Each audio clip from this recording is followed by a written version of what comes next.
Where do we roam when we have no one left to roam with? The world is shrinking. Where does the strength to carry on even come from?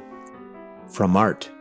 This episode is going to go exceptionally hard because the story of this film is that of a broken man just trying to find his way in a world he fought to protect repeatedly from itself. Where do we go when everyone has left or turned to the side of the mob? Where do you go in a ruined world? How do you live? A man always searching for answers finally realizes there's just too many questions. Get ready to feel stuff.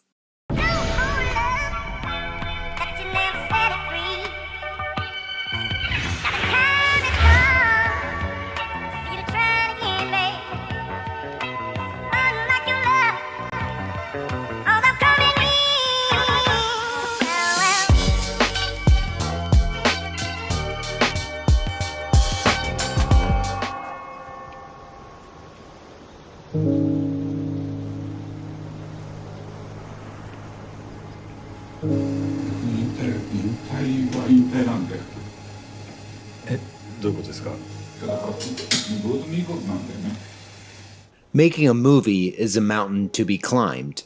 Miyazaki has climbed so many mountains in his time that he announced his retirement from climbing mountains like 4 times that we know of. Retire is just a word. The point is that retiring from climbing mountains does not stop mountains from existing. There's this telling moment in the documentary about the making of this film where he, while gasping for air near the summit of this metaphorical mountain, says,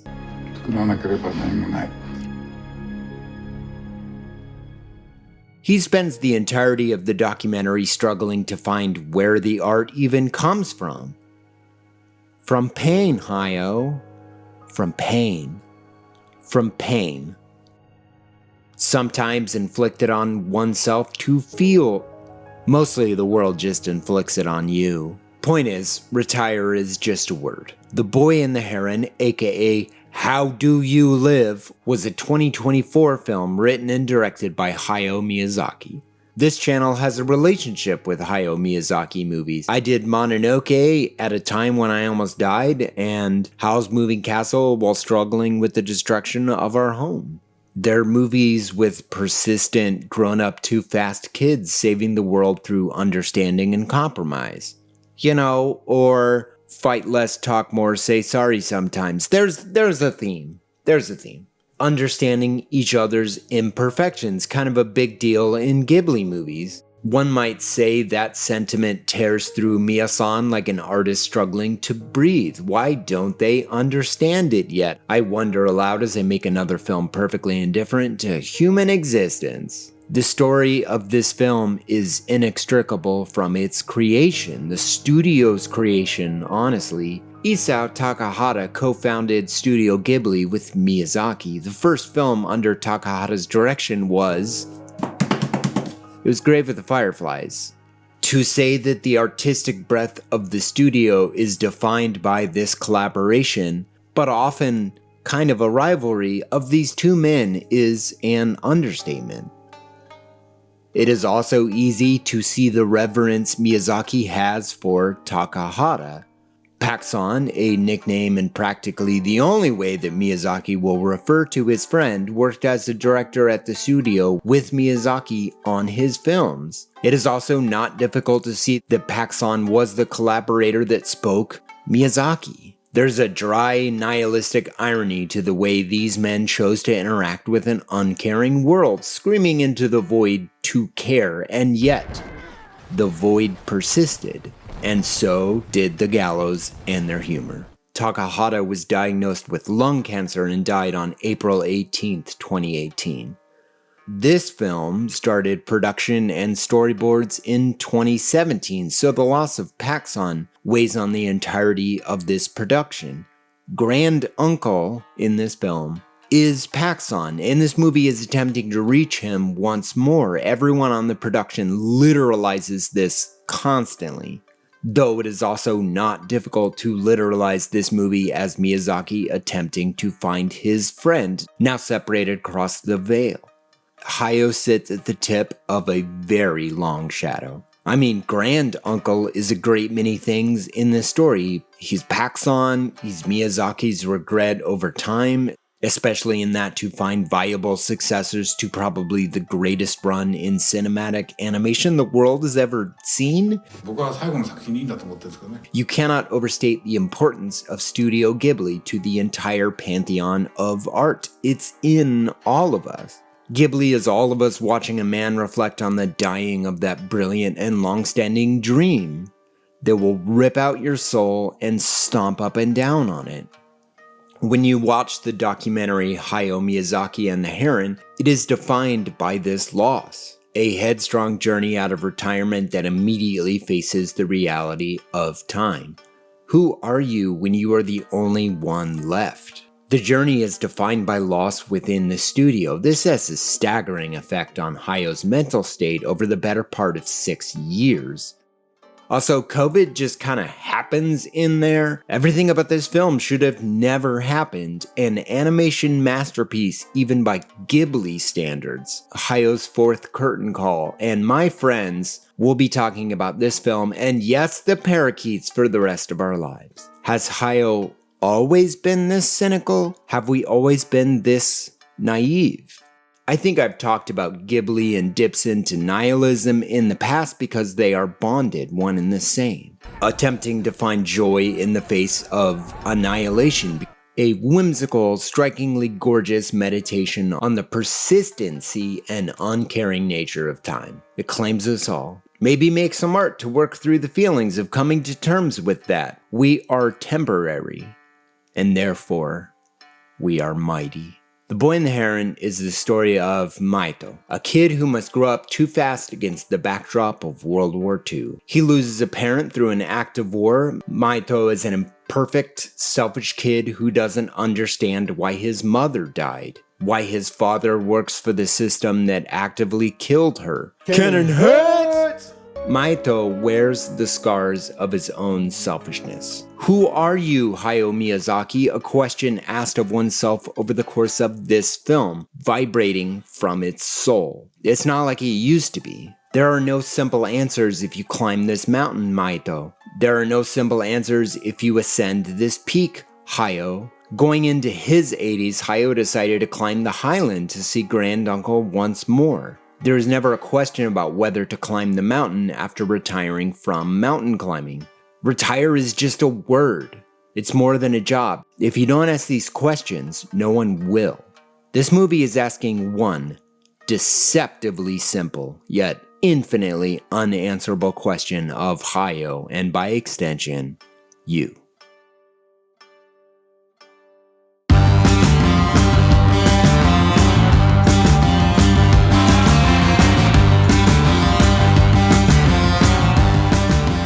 This film, loosely based on the 1953 novel of the same name, is about poverty in an unfair system, spirituality, and there's definitely an overt bullying theme that Miyazaki ran with. We, humans, always bully the people trying to make the world better, less hostile to existence. It's kind of an inescapable thing we do. We always bully the artists, which, yes, included young Hayao, a literal refugee, but go off, Japan! How do you live? I'll unbury the lead. It is impossible to ignore that Miyazaki made a movie called How Do You Live when he was dealing with the overwhelming loss of people that have been at Ghibli for decades. How do you live when you are the one left? I mean, obviously not literally, but figuratively, Miyazaki's favorite elite. It is the unavoidable text and subtext of this movie that, get ready for this earth-shattering revelation. No one knows what they're doing. No one knows what they're doing. True breakthrough requires work. How do you change the world when you barely get yourself to focus on the predicament at hand? How do you change the world when your body is not the animation factory that it used to be? You think you know, but inevitably time marches forward and something changes. Life is not a thing you can solve because it is a thing of constant evolution and balance. We are given a chance to live but are not born into the same financial and familial situations. So how do you live when you know the game rules aren't fair? How do you make friends when you know that one day you will lose them? How do you live? It's impossible. Maito is shaped by the Pacific theater of World War II. His dad builds instruments of war in his factory. He won't even shut down to look for his missing child. Now hear me out on this one. I think that Hayao might be kind of down on the effects of both war and capitalism, but is especially critical of the intersection of both of those things. The bullying doesn't ever stop, it just evolves. Maito is hardened by the experience of being a civilian in wartime. Gee, that sounds familiar, and he metaphorically picks up his practice sword every single time. The Heron is kind of a used car salesman, bad guy in this movie, and Maito makes him a full-on friend by the end of it. And the Heron saves his life multiple times. Here is an impossible situation you are too young for. Must be a Ghibli film. Here's a quick refresher on Maito's path through this film. We meet him in the chaos of war, feverishly rushing to find his mother amid chaos and destruction. His mother dies that night, and his father quickly remarries the sister of his deceased wife. Wait, did I right? And she definitely moves way too fast and is telling Maito to call her mom and stuff. It's bleh. And the whole time he's fighting to preserve his mother's memory, but the fire consumes the memory, which is literal. It's a very striking image. Soon after, Maito finds a tower and learns that Grand-Uncle built it. And this tower is mysterious and deadly enough to be sealed up. And sort of the crux of Maito as a character is he experiences bullying from local kids and he injures himself quite severely with a rock to his own head. This injury from his selfish malice is what brings the Heron to the roof of wounded Maito and his 7 Snow White-like grandmothers. And Maito fights that Heron. But this used car salesman bird gently claims that he can save Maito's mother from death. And if you wanted to know what peer pressure looked like, this offer comes with, what is the word here? A gallon of frogs? A lawn of frogs attacks Maito and gives him a hug. Join us. It's the peer pressure goes hard. It's of course around this time where Maito discovers the book that the movie is sort of loosely can you be so meta that it sees in both directions? This one hurts my brain, but also is lovely and beautiful. But ow. And then right after that, Natsuko, his father's freshly made sister-in-law wife, goes missing. And when you refer immediately back to the Heron offering to help Maito find his mom, oh, lots to unpack there. Just put your head between your legs and breathe. It's okay. The Heron appears once more, and we go into just straight hell nightmare mode, and Maito shoots him with his own feather. Which is when Grand-Uncle shows up, whoa, surprise cameo, and sends Maito and the Heron on a quest together. And then we go down into the abyss. Maito awakens on a beach seeing ships on the horizon, the place between places where the pelicans gobble up souls that have yet to be born. We are getting to that. Sorry, that one is quite literal. And Maito meets a new friend, Kariko. Anyway, Maito finds a dying pelican. Under the flurry, the pelicans are dying. There's a reason they eat the souls. So he finds this dying pelican. And he forms a relationship and ultimately buries this dying creature and then goes on his way. The second you learn that the pelicans actually are just starving and don't have anything to eat, and that's why they're eating future babies. And so all of this is going on. Maito is going through the crazy amounts of life changes, and his dad does not even shut down the factory building the weapons of war because war and capitalism are inseparable. Your feelings do not supersede either.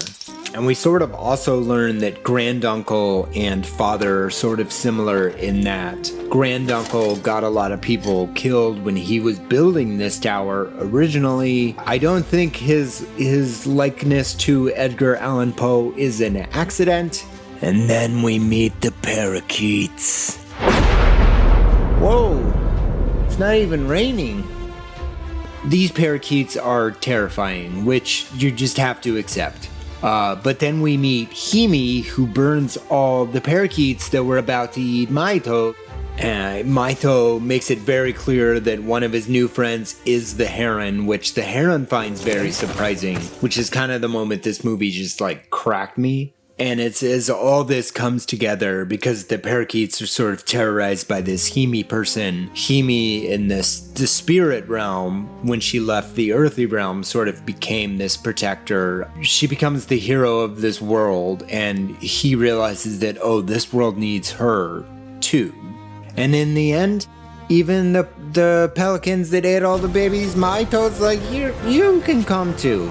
Maito must build the ship while already in the water. It is the only way to survive. How do you live? Is it with malice? The world is shrinking. How do you live? How do I climb this mountain?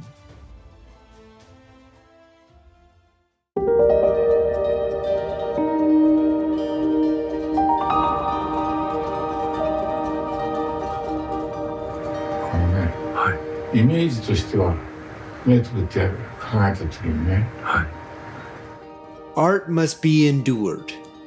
You just open up the brain lid and let your fancy flourish. It takes something out of Hayao, this opening of the lid. There is such beautiful animation in this movie, it makes my heart soar. Pelicans. A journey through the gate of no return. 脳みそでもないね。ここに黒いもやもやしたものがあったと。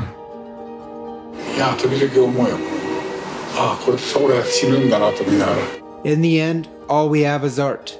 All we have is what we give to each other. Hayao says as much during the creation of this film. In the end, art is all we have. 作らなければ何もない。 Because the friends you made all this world-moving art with are gone. So allow me to illustrate this movie more literally. In the end, it's the Heron that gets it done. Miya-san jokes constantly that his producer Suzuki is the Heron. It is the two of them that will ultimately move this film across the finish line. Get ready for this. But did you know? So he knows Hayao needs motivating, and he just puts Takashi Honda, renowned Evangelion animator, right ass next to it, just right there. So one of the most world-class animators to ever live, just there getting in Hayao's head all the time. It's kind of a thing. But it is ultimately this collaboration that makes this movie absolutely sing. Oh, this was an underhanded move. To be sure, a shock to the system that Miyazaki will need more than a few times during this process.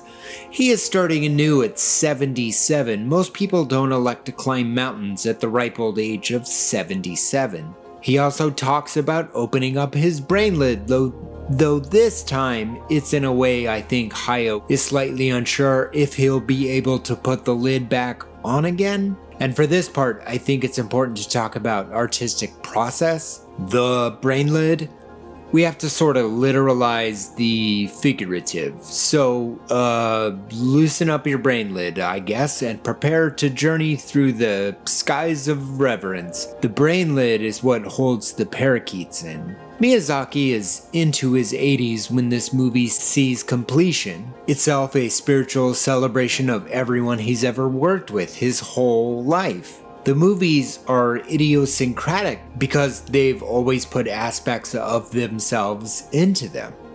A lot of time it is Hayao putting things about himself or observations of those around him. Ghibli is relatable to the universe because there are always stories of people trying to figure out how to live on this hate asteroid we call a planet. A movie pretty unambiguously about morality, as many of his films are, but this one, you feel it. The regret you take all the way to the end. Even though it absolutely sucks, you have to do what's right because you have a soul inside of you. The infantile part of you never died. The part that still enjoys. That's the part of you that still enjoys stuff. I think the brainlid was always a metaphor for what this takes to do this. Hayao's given his whole ass life to the pursuit that humans can be more. More for each other, more for this planet. It's not a complicated through line to locate in his movies. We are not made of war. We are fools to think that and believe that. Open up your brain lid and let something else in every once in a while. Don't be a parakeet. Got him, Hayao. Nailed him.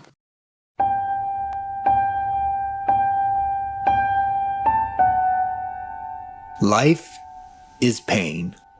An inescapable truth that you never, ever really get used to. There is always a new type of pain. A new type of loss. And yet, we climb. Why do we do that? I'm fairly convinced that Miyazaki isn't entirely convinced that continuing to move forward is the answer. He knows to create the art, he has to open up his brain lid and let that chaos flow forth. Chaos he will turn into meaning, never sure of how. Just that the art will find a way to transform its chaotic whimsy into malevolent, hard truths about humanity. About ourselves, about our journey, our refusal to move forward. But his colleagues are no longer there to bring him back from the edge. The Boy and the Heron is as masterful as a work can be because you don't see an artistic standard to mine meaning from our tortured existence like this. Miyazaki-san is the bar. Totoro more of a fleeting reminder of past success shared with those that are no longer walking beside you. A reminder of why you climbed the mountain. This movie is vital because even the most accomplished animator of all time is lost in the art right now. Aging as humans do, gaining in wisdom but shrinking in ability and faculty. Holla! That feeling. The one that tells you you've already arrived at your highest peak to just lay down. You're too tired to move on. Life is pain. You get used to it. Get up. Okay, I think it is absolutely impossible to ignore the subtext of my implying a retirement from YouTube and this show over many years. But life circumstances constantly preventing that. I see the irony, yes. Turn down for what? But no one knows what they're doing. Retire is just a word. We're all going to die. Come watch TV, summer. Everything is fine. I guess I'm saying, sometimes you need a mountain to climb. Your body isn't what it was, but the results are everything. You were made to climb mountains, and yet still, we climb. Tell you what, all this AI art shit makes me want to climb more mountains. We make art to explore ourselves and hopefully find meaning we can impart to others. People always think they can solve entertainment commerce by removing the artists and therefore the meaning.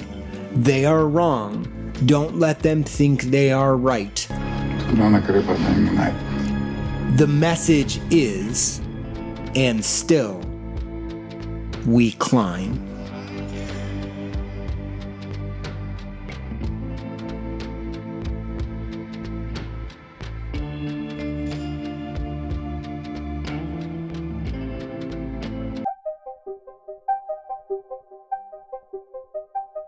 Greetings! I come to you with a tender and loving message for this holiday season. Stop buying Stop it! Stop doing it! They're lying to you. But if you want to do something cool with your money this holiday season, why not support an artist struggling in a stupid world right now? You could even help FilmJoy continue into the new year. We just got our store back up and we're ready to rock through 25. We have pins, shirts, stickers, and for some reason, even those sick cups that keep your drink warm for an irrational amount of time that soccer moms are all about. We got that too. I'm kind of obsessed with it. If you want to support simply the video essays we create, we have a Patreon at patreon.com/movieswithmikey so you can see episodes early and interact with us on our Discord. And if you still want another option and value ad-free viewing, we are on Nebula, the streaming service made by and for creators. Armor Up 25, let's go!